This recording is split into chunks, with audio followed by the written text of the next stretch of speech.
I think so, block C. No, block B. No, I think so. Block A is the tallest. You know, I have asked the same question to Archit sir, and he said we can find the height of any building with one wall. Wow, that's great. Let's do this activity.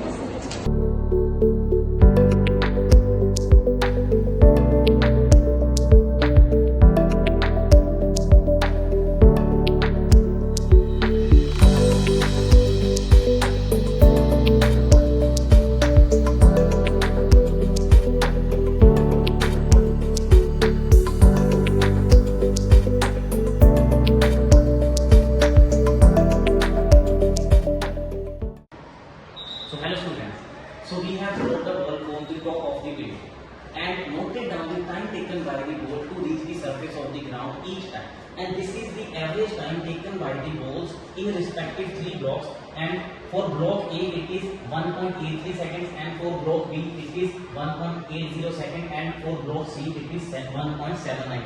Okay dear students, so now let's calculate the value of height of all the three blocks. Now we have the respective times T1, T2 and T3 respectively. Now put the values in the formula H is equal to ut plus half gt square, where u is the initial velocity which is 0 here, and g is the acceleration due to gravity which is 9.8, and T1, T2 and T3 we have three respective times.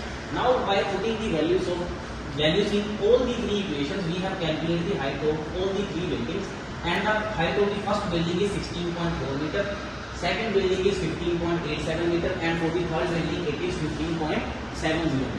Now from out of the three you can see that the building block A is the tallest one with the height of 16.4 meter respectively.